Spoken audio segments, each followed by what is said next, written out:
Good morning and welcome. Happy Easter.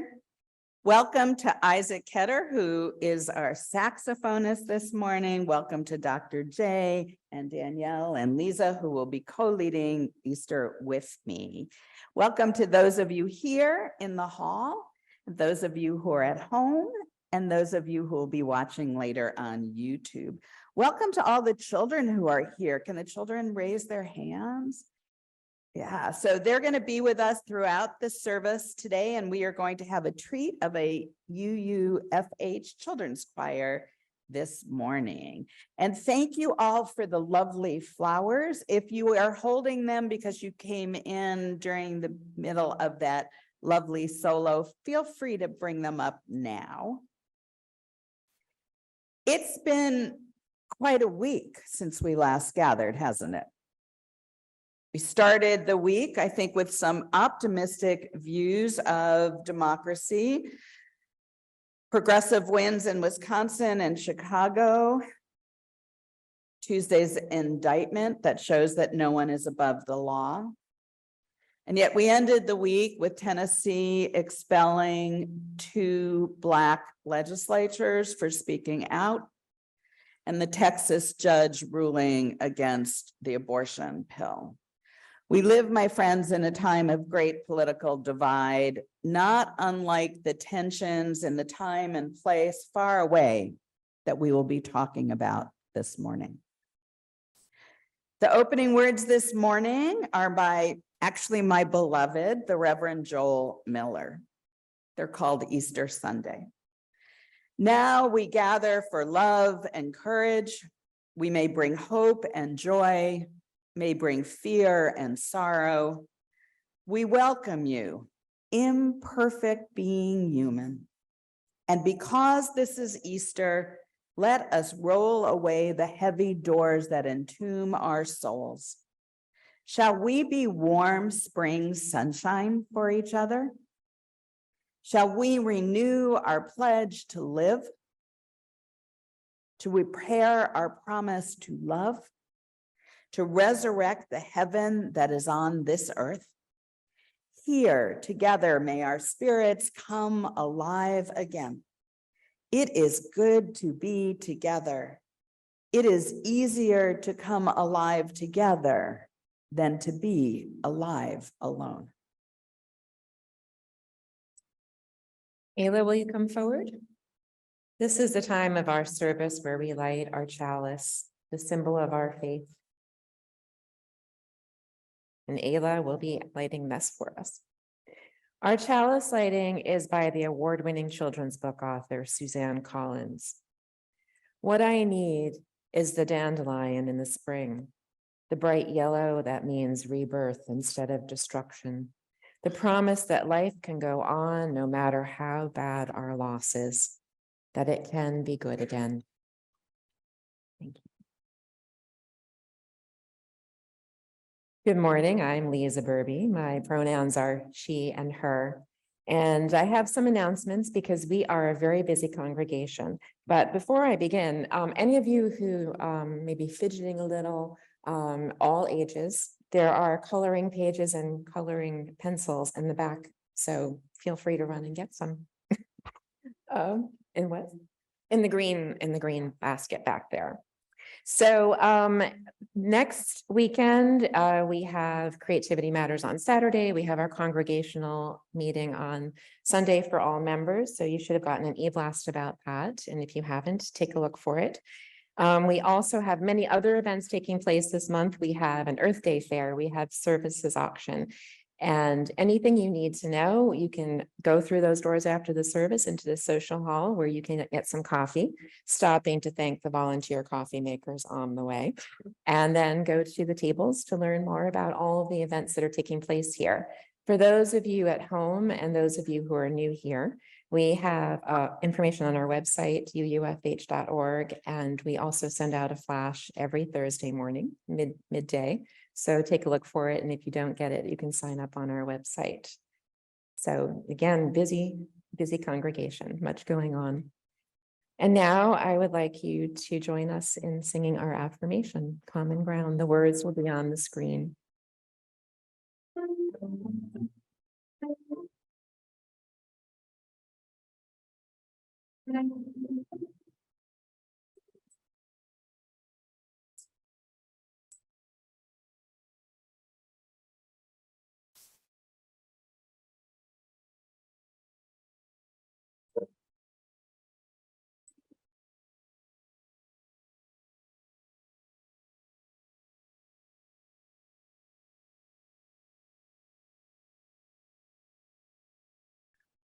Good morning. I'm Danielle Burby. My pronouns are she and her, and I am the Director of Religious Education here at UUFH.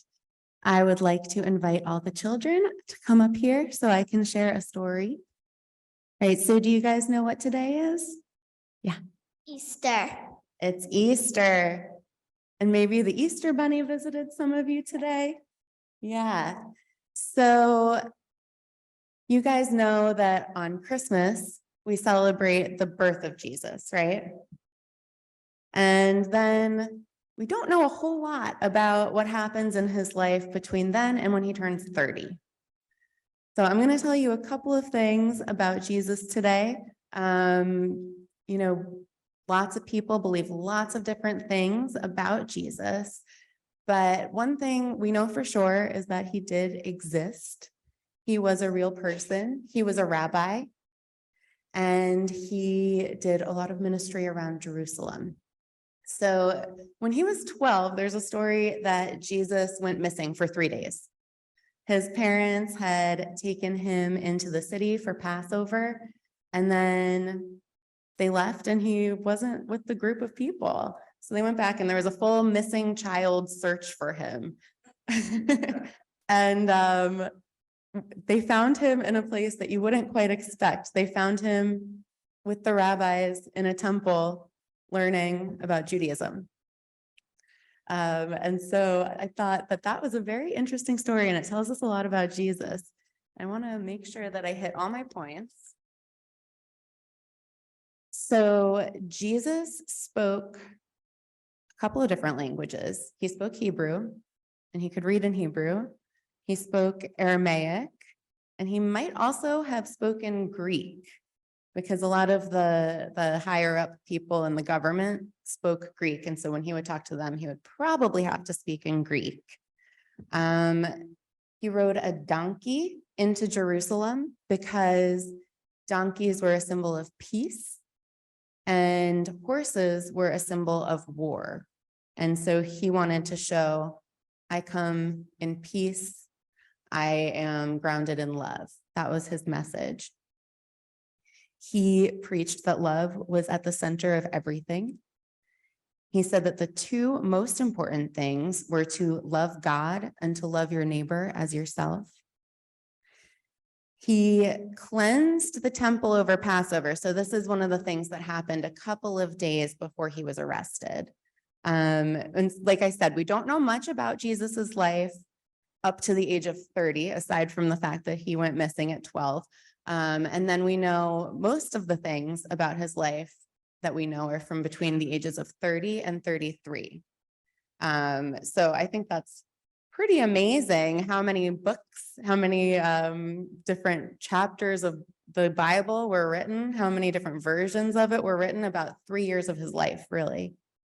So he went to the city for Passover, and he saw that people were exchanging money and selling things at the temple, and he didn't like that.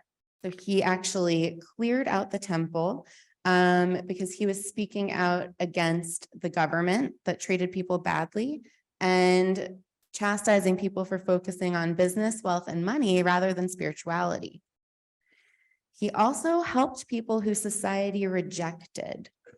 He said we should take care of the poor, of children, of widows, orphans, and people in prison. And what is the theme of our Easter egg hunt today? Lily, you know this. Uh-oh. Does anyone know what yeah. The things that we've done for the community. Yes, giving back to the community. And what did we ask you to do today before participating in the Easter egg hunt? Ellie. Bringing canned items. Yes, we asked you to bring canned goods today for the Easter egg hunt so that we could donate to the community, to the hungry. And that is something that Jesus also did. There's a story that he fed 5,000 hungry people. That's a lot. That's a lot of hungry people. So in that spirit of giving, we wanted to make today about not just hunting for Easter eggs and having a lot of fun, but also about giving back. So also Jesus loved telling stories, and we know of those as parables. And they're stories that are hard to understand at first, but they invite people then and now to think about things like, how can a few people bring about change in the world? Or why don't people always behave well toward others? So no matter what you believe about Jesus, for over 2,000 years, we have been telling stories about him, and he has been inspiring people to love others and to put other people first and to give back to the community. Thank you for sharing this story time with me today. You can go back to your seats.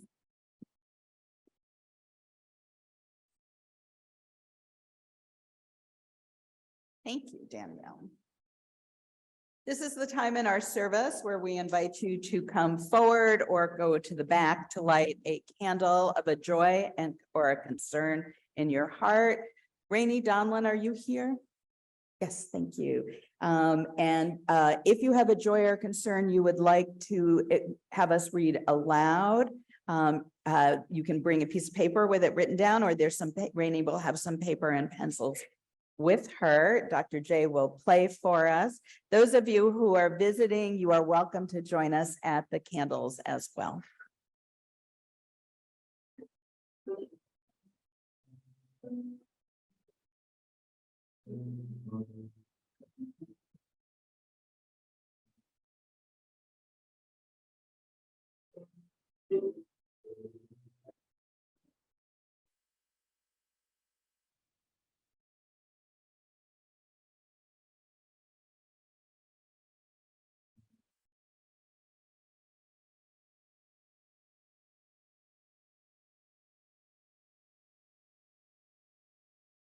This is a joy and a concern for my baby, Emmy, who is now in the NICU. So, and we will join your prayers that she comes home soon. For Jack and Maria, may they find peace in their hearts today. Millie says she's thankful the kids get to be a part in the service, not just the grown-ups. A joy from someone who wrote, they're so grateful for the friends they've met here who are now family. Lila says, happy Easter to everyone. And it is Isla's birthday. Ayla's birthday, sorry. Happy birthday, Ayla. Love Dad and Papa. And I lit a candle this morning. My brother-in-law was taken to the ER yesterday and spent the day there and has been admitted to the hospital, and we're waiting to find out what's going on. So would you take a few moments of silence, meditation, and contemplation?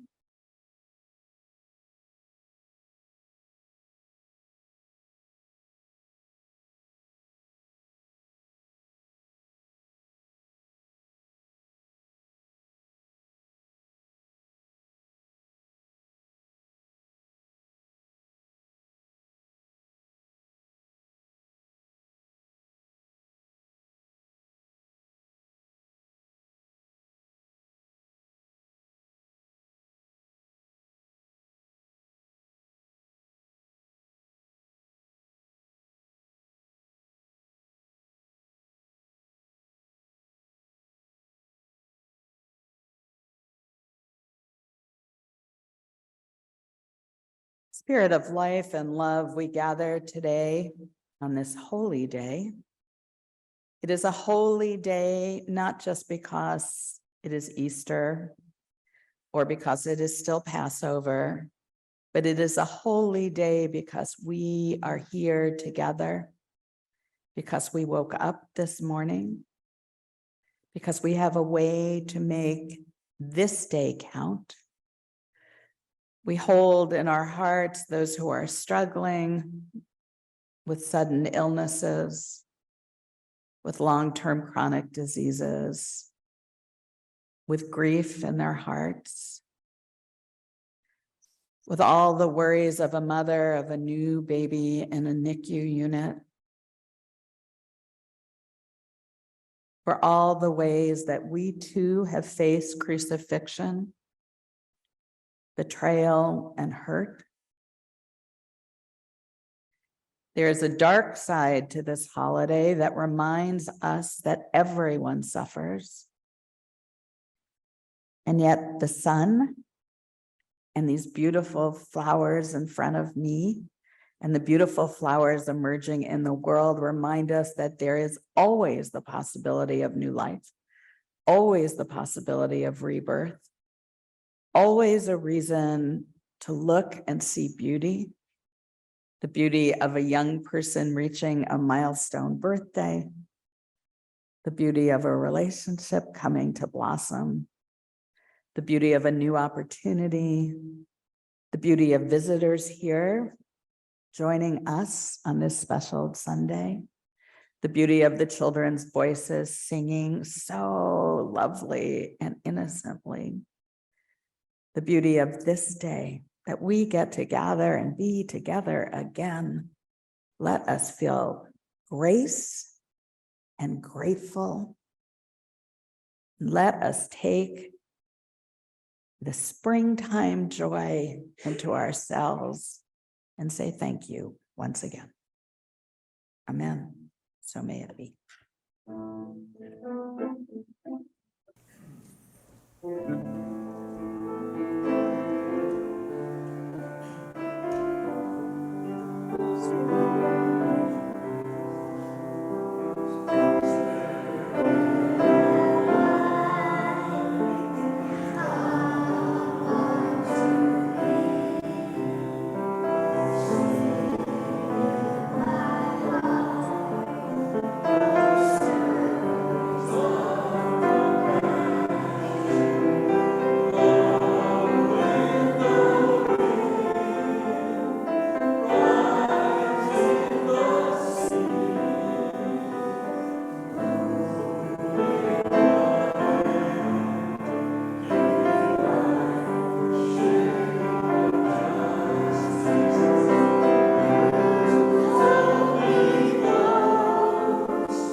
The central story of Easter Sunday is that Jesus was buried on a Friday, but could not be buried because of Jewish customs that do not allow burials on the Sabbath. So Jesus's body was put in a cave, a rock was put in front of it. When the women came on Sunday morning to prepare the body for the burial, the rock was rolled away. And Jesus was not there. Jesus later appeared to the three women who, when they went and told some of the disciples, they didn't believe them. Not that we know that story of women not being believed.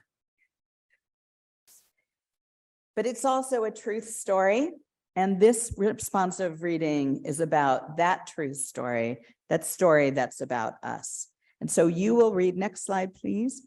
You will read the lines in italics. In the tomb of the soul, we carry secret yearnings, pains, frustrations, loneliness, fear, regrets, and worries.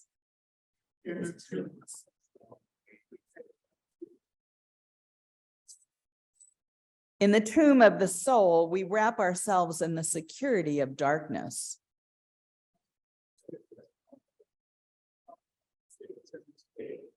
Sometimes it prepares us for experience, and sometimes it insulates us from life. gives us time to feel.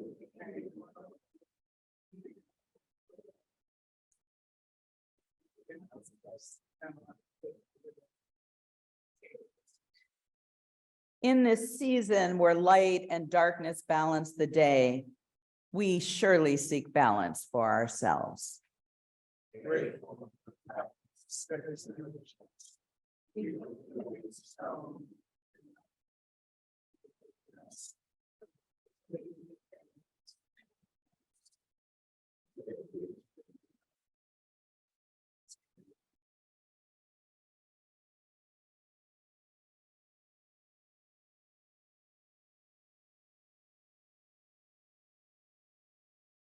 The split plate for this month is the Huntington branch of the National Association for the Advancement of Colored People, the NAACP.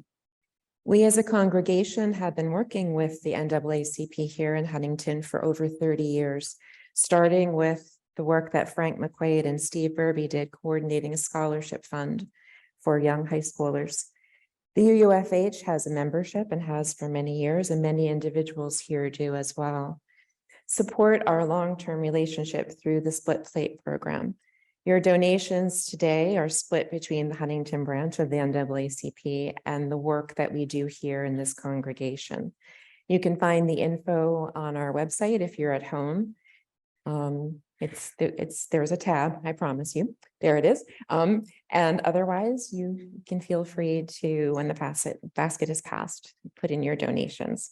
Thank you for all the work that you do and for your support of this fellowship.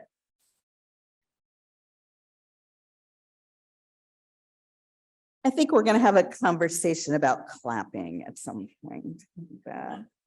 I will give you the opportunity to clap loudly at the end of services to show your appreciation. I always find it a little startling in a worship service.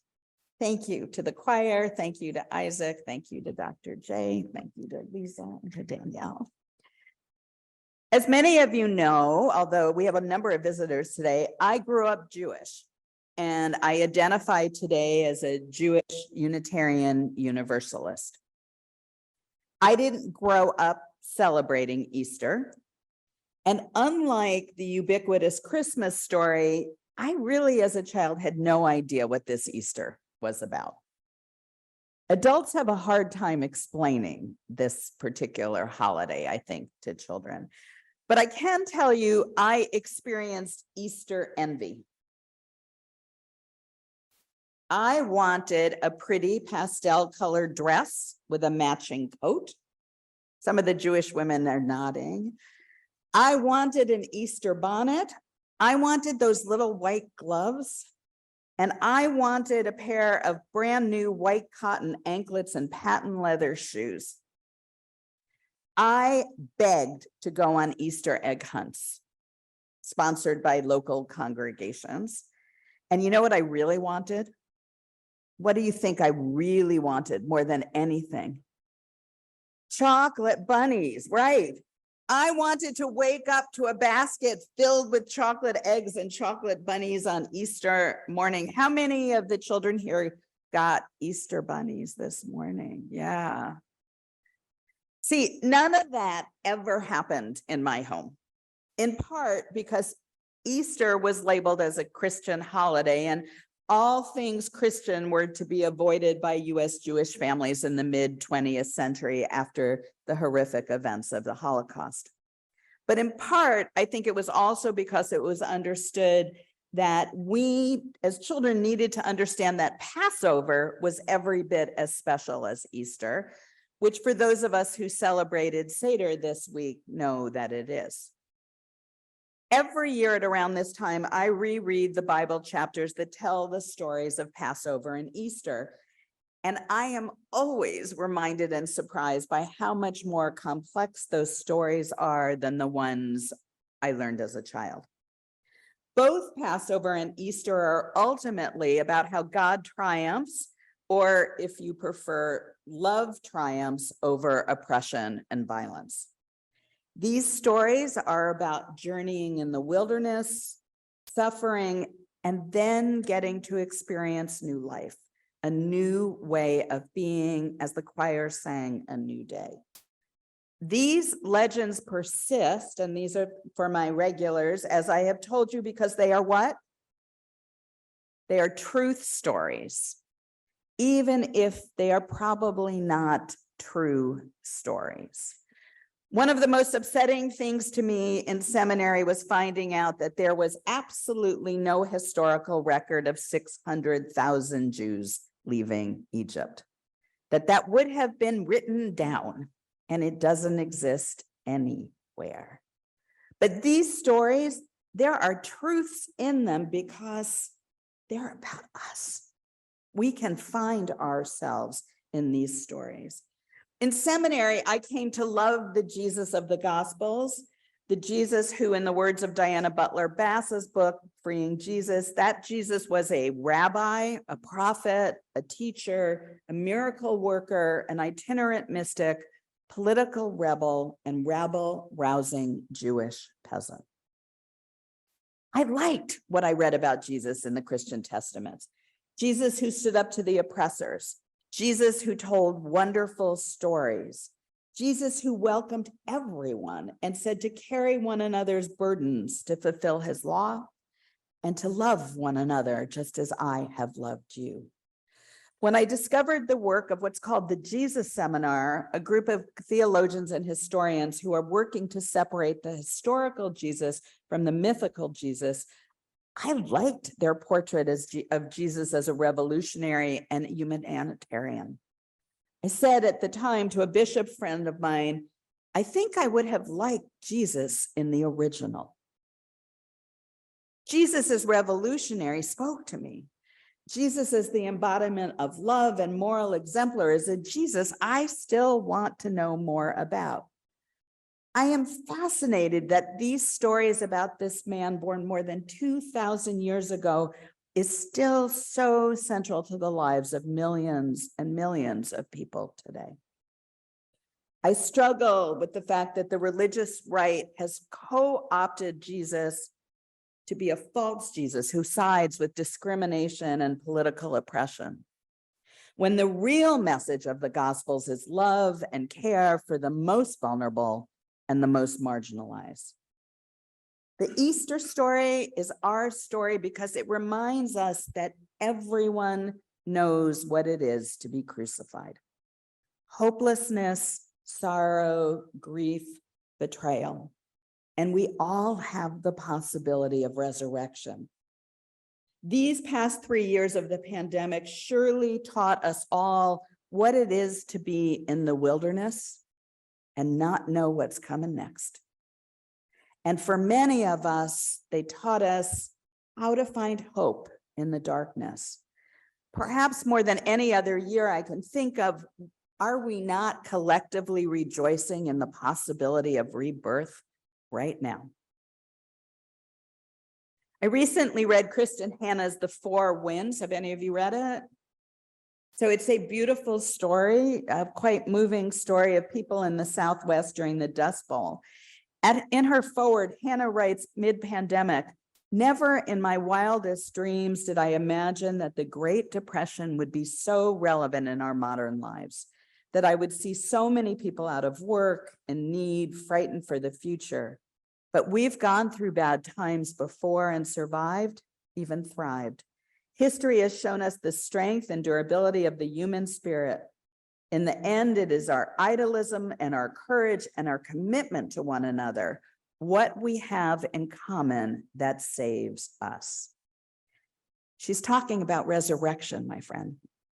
Diana Bass tells a story of asking a retired bishop in the Episcopal Church, do you believe in the resurrection? And he replied, believe it. I've seen it too many times not to. You have too, right? Think about those Easter week stories. Are there any among us, even the smallest children, who have not experienced betrayal, denial, or have wished to have our burdens lifted? Haven't we all experienced little deaths that must be endured before our life can go on? Who among us has not had an opportunity or a time where we had to roll that rock away to let the light back in? Have you had a moment where you're on the cross, forsaken and alone? I bet you have. Haven't we stood in terror and amazement like the women at the tomb as a new life is revealed to us? Haven't you ever wished that you could be reborn? Don't you feel a little bit like that this very moment? Yeah, me too. This Easter week story reminds us that everyone suffers, even the moral exemplars. We are never alone when we are suffering. For those of us who are theists, we can rest in God's love for us, knowing that perhaps it is at these times of darkness that God is most with us. And if you are not a theist, surely you can relate to suffering and hoping for an end to it. As the Rhetoric Frederick Buchner writes, crucifixion is part of our stories because we too are people of sorrow and people of grief. Yet we're raised up nonetheless. We're raised up and we have to tell that part of our story too. In spite of every reason to give the whole thing up, we have to hope. In spite of all the griefs and failures we've known, we still have to rejoice. In spite of the darkness that all of us flirt with, we are here still just a little, at least in love with light. By miracle, we survive. And for the time being, maybe that is resurrection enough. Right after my first semester in divinity school, I'd been invited to attend a conference that included many well-known evangelical leaders. There were about 30 people who were in this particular group discussion on religion and politics and everyday life. Miller Fuller, the president of Habitat for Humanity, was there, a man who, in theory, I had a great deal of admiration and respect for. And then at one point in this 30 people sitting around in a circle discussion, Millard Fuller said, "I really pray for my Jewish friends. Even though they are good people, I know they are all going to hell." I was stunned. How could this man who was doing so much good work in the world say something so anti-Semitic so boldly in a diverse group? But I was even more stunned because everyone in the room allowed that conversation to go on. And my blood was ringing in my ears. You know that feeling? And here I am, brand new in div school. I just had to say something. So I raised my hand and I got called on, and in a pretty tremulous voice, I said, "Mr. Fuller, I am just beginning seminary and I am really enjoying learning about your Jesus. But as a person from a Jewish background, when I hear comments like yours, it makes me want to have nothing to do with a religion that would condemn people like me." You remember the old E.F. Hutton commercial where everything gets really, really quiet? Dead silence in the room. Finally, a man named Tony Campolo, the Reverend Tony Campolo, a leading but perhaps more progressive evangelical theologian, spoke up. Tony said, "You know, Millard, she's right. Do you remember what Jesus says in Matthew 25 about who will get into the kingdom of heaven?" And then he quoted by heart, I'm going to read, "That all will get in who gave me food when I was hungry, drink when I was thirsty, welcomed me when I was a stranger, gave me clothing when I was naked, took care of me when I was sick, visited me when I was in prison, loved me when I was trans." No, I just added that. They answered him, "Lord, when was it that we saw you hungry and gave you food and drink?" And Jesus says, "Truly, I tell you, just as you did to one of the least of these who are members of my family, you did it to me." And then Tony looked right at me and then at Mr. Fuller, and Reverend Campolo said, I think you should stop worrying about your Jewish friends. It was an Easter moment, my friends, in a way that I have come to understand and love what Jesus can stand for. Loving your neighbor as yourself, radical hospitality and radical inclusion of all of us, speaking truth to power, taking care of those less fortunate, working together to heal a broken world. That's the Jesus that Unitarian Universalists celebrate at Easter. And that 20 years into my ministry, I still want to know more about. So my friends, may we be blessed to follow Jesus's example and resist oppression and love one another and love everyone. May together we bless this world. May we recognize that our life and this day is the miracle. May we embrace this new day. Happy Passover, happy Easter.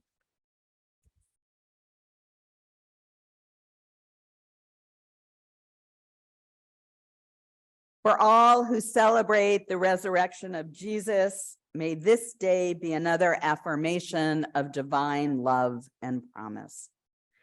For all who are celebrating the 8 days of Passover, may the story of liberation inspire us to seek liberation for all. For all who see the eternal story of new spring and life beginning anew, may we breathe deeply a season of promise and hope. For all who are here experiencing despair or hopelessness today, may we find in the darkness a doorway to light and warmth that offers us freedom. Together, we can do what no one person can do. We can roll that heavy rock aside and let it remind us that we are far more powerful together than we will ever be on our own. Our offering of strong hands to help and loving hearts to share are our prayers made real. Let us begin again today in love. And I share with you my closing words that I offer each week. My friends, go in peace. May our real service begin. For those of you at home, may you have a peaceful, beautiful day. For those of you here, we'll be joining, you can join us for fellowship in the social hall. Reverend Debra will be in the rear and would love for you to greet her. For children who are here, you may gather outside the Memorial Garden. You may not go in until you get further instructions. Is that correct? That's correct. That is correct. Have a wonderful day, everyone. And thank you again, Isaac, for that beautiful music, and Jay and the choir.